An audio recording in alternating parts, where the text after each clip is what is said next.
Okay, I wanted to catch you guys up on my works in progress. Some good things, some bad things. I think I have two. One, I have a lot of works in progress. I don't know if it's too many. So let's get into it. First one is the Robinia Sweater. So if you watched my videos before, or you've followed me on Instagram, you know that I have remade the front and back yoke of this sweater probably 3 or 4 times.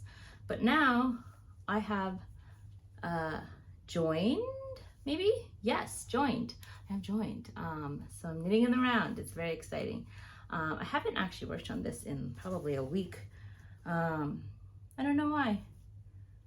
Oh, it was kind of hairy and making me sneeze, this baby llama. But I will get back to it. My goal is to finish it maybe by the end of February. I don't know, that might be too ambitious. I'd have to stop working on my other things. I'm gonna try to finish it by the end of February. I don't think it's gonna happen though, but I'm loving the pattern. I already have ideas for, I think I wanna knit it again with some wool from a previous cardigan that I made that I don't like at all.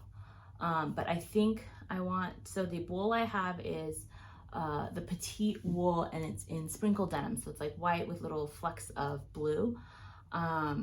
So I want to take that and I want to do this pattern, but like inverted. So in this pattern, the scallops go up because I think they're supposed to kind of look like waves. So I figure if I do them down, then they'll look like clouds, and then it'll be like white with little specks of blue over like a dark blue background. I think would look really nice. So that is my plan.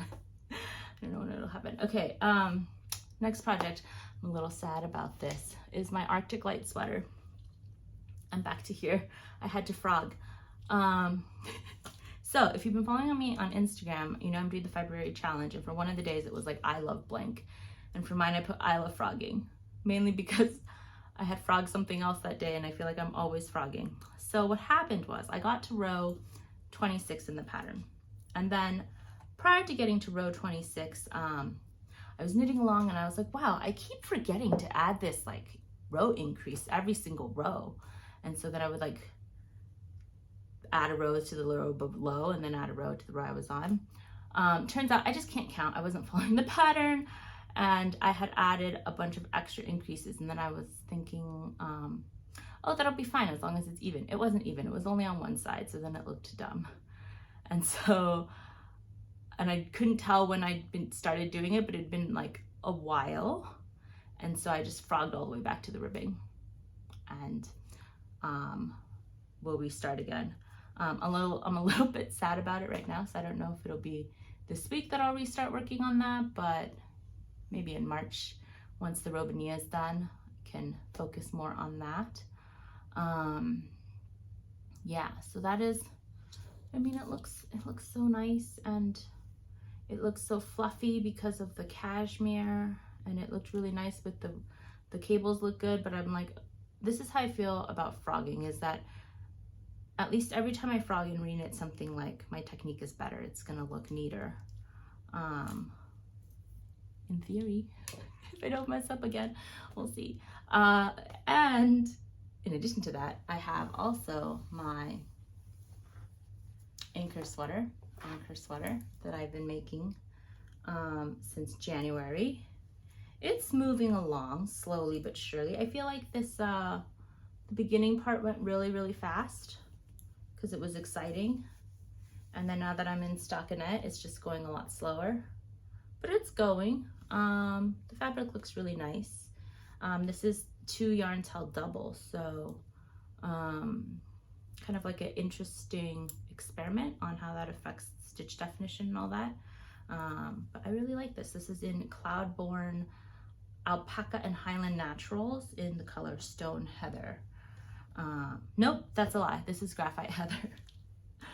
So that is going slowly but surely. And of course, I do have one almost finished object. So that Sara sweater I was making that was in this hand painted yarn, this cotton yarn that was really nice. It is done. It's being blocked right now. So I'm just waiting for it to dry, and then I just have to seam the shoulders and it'll be completely done. I didn't gauge swatch it and it turned out okay. I also thought I was gonna run out of yarn. And I was like, I'll just make it a little bit more cropped, but because I didn't gauge swatch, it actually was like, I think it'll be just perfect. So that is one finished, almost finished thing. Oh, another almost finished thing I have is my Zoodiacs blanket. I'll put a picture. It's huge. So I've been kind of putting off making the backing for it. So I bought this fleece fabric. It looks like this. It's so cute. It's got like lions and tigers and hippos and giraffes.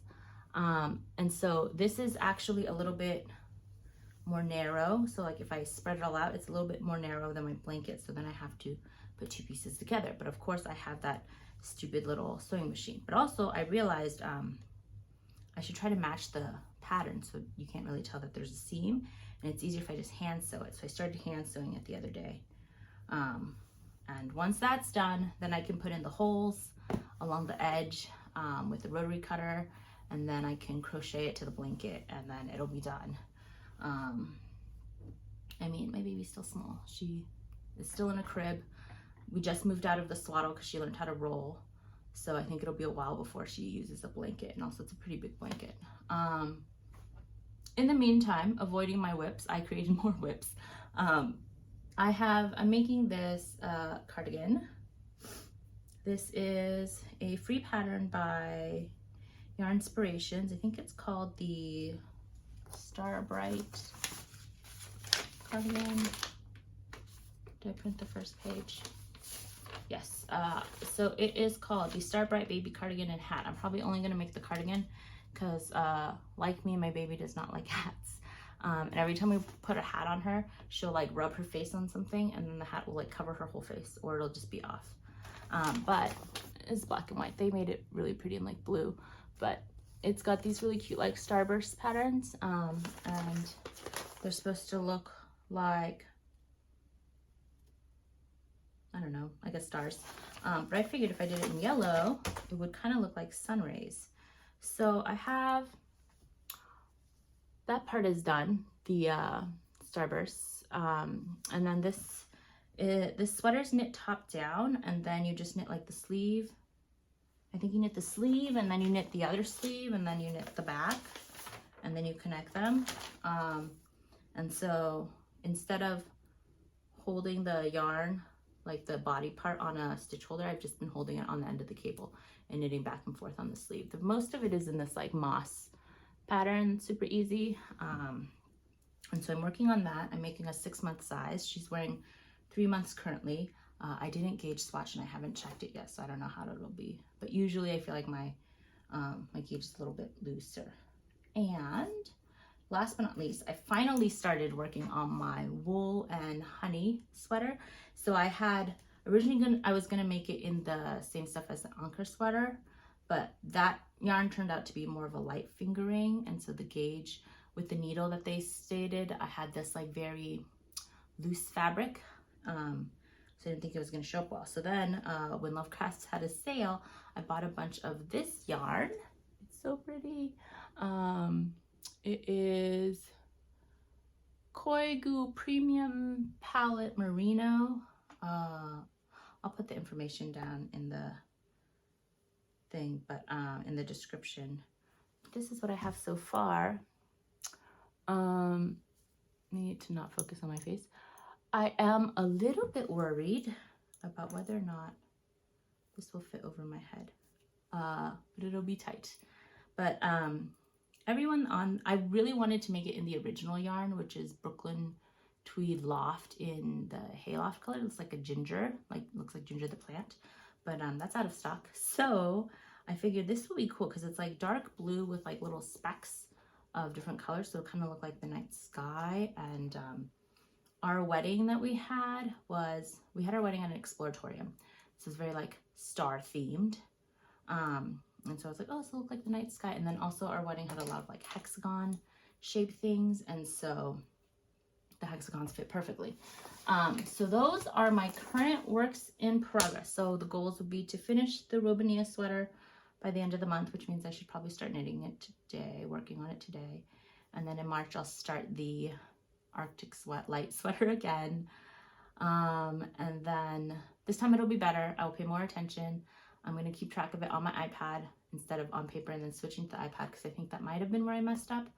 And then I think the baby cardigan I'll probably be able to finish by the end of the week as well.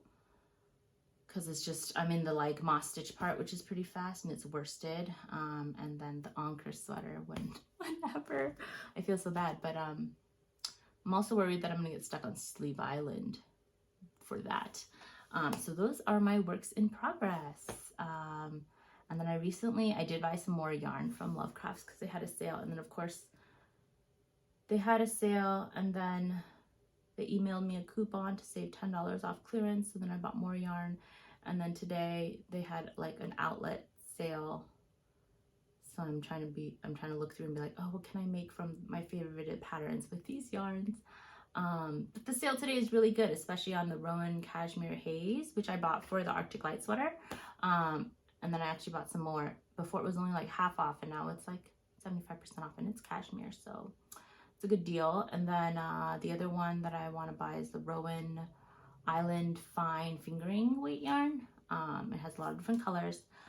Although knitting this one fingering weight thing already, and I'm just like, ooh, if I'm gonna knit fingering weight, it's either got to be like color work all the way through to keep me interested, or like some texture all the way through to keep me interested, or else I'm gonna get really bored. Of course, you can always just hold fingering weight double and make it DK, which is a lot of patterns. So I don't know yet. Yeah, so those are the things I've been working on. Oh, also this weekend, my husband decided that he wanted to start learning to knit, which is super exciting. I think probably because he sees me do it all the time, especially now since it's my current hyperfixation. And so then it was like, oh, should we knit? Do you want to learn how I knit, or do you want to learn because I knit sort of English flicking, kind of, but weird, I hold the needle kind of differently from anyone else I've seen knit that style. Or do you want to learn to knit continental? And then we ended up deciding to watch one of Nimble Needles' videos, and he would learn to knit continental, since I was like, oh, this guy is great. I feel like he explains, I don't know, I feel like a lot of people who explain things on how to knit, it's like, oh, I've been knitting forever, so I knit this way. But he has that added layer of I don't know, logic-y, science-y, analytical stuff. Because I've heard people say oh, a purl stitch is the opposite of a knit stitch, which I'm like, okay, whatever. And then I've never heard, the specific phrase he used was a purl stitch is a mirrored inverted version of a knit stitch. And I was like, oh, it's like an enantiomer kind of. So I was like, maybe you guys, since my husband's a science person, I was like, maybe you guys will, click on that. So he has been trying to knit, and he spent I think a full day, and got very frustrated. So I was like, oh, what do you want to be your first pattern? And he wanted to knit a beanie. And the beanie that he picked was this ribbed beanie by Pearl Soho as a free pattern in a DK weight yarn on a size 3 needle. And I was like, oh, I don't think this is a good idea. I was like, how about so he tried to learn to cast on with a circular needle and the DK yarn he was gonna use, and that went horribly. Also because I think the circular needle I gave him, the cable part was kind of loopy, so it kept getting in the way. I was like, how about I give you a pair of straight needles and some worsted weight yarn, acrylic yarn, to learn from. So he was trying to learn from that, and then he figured out the cast on. It's a long tail cast on. Felt comfortable with that, and then was knitting. And then he was like, I cast on 10, how come I'm at 15? Or I cast on 20 and I'm trying to make a 20 by 20 square, but I'm at 21 now. And just there's extra loops everywhere. And then you know how your first stitch is always kind of loose looking, and he was like, why does it look like this? Is it wrong? Is it flipped the wrong way? So he got very frustrated, but I think he will try again. And then that got me thinking. I was like, oh, because I was trying to help him, but for one, like I do my long tail cast on without a slip knot, because I learned how to do it from mom, who, you know, it was like she learned from, I don't know, like a grandma or an aunt or something. So like a long line of people not learning from books, just from different people. And so I was thinking of making a video about that. One, so I can just be like, look at the video. I made you a video, but also in case other people want to see how I do it. Yeah, so I do a long tail cast on without a slip knot. And then I can kind of show, I guess, the way I hold the yarn. And I have like one way that I always knit, and then sometimes I will switch my right hand. Like I'll usually, I don't know, I'll show it with this. So I usually will hold my needles like this. So like the needle is sitting in this crook part of my hand, and then the sweater or whatever, the fabric kind of passes over my hand. And then I do everything with the right hand. So I have the yarn in my right hand. But sometimes, like for example, sometimes my baby really wants to be held. So I'll be holding her and trying to knit. And then I don't want to like stab her in the eye with this as it moves. So I will flip my hand over into a more, I think, classic English knitting flicking style. So yeah, I don't know, it'd be interesting. So yeah, those are my works in progress, and I have so many plans. Lovecrafts, can you please just stop having such good sales? I need to stop buying yarn. It's the problem with having adult money. So yeah, as always, comment, like, subscribe. Let me know if there's something in your knitting that you think is weird. Mine would be like how I hold the needles, but I think it's the same as how my mom taught me, although I need to watch her knit now and see if it really is the same. And then, yeah, I really want to see how my aunt knits in China once the borders open again, because she made me so many sweaters when I was little, like these handmade intarsia colorwork sweaters. And she would knit like a sweater like every 3 days. And so whatever she's doing, however she gets that fast, that is what I want to learn. So yeah, that's it for this video. All right, bye.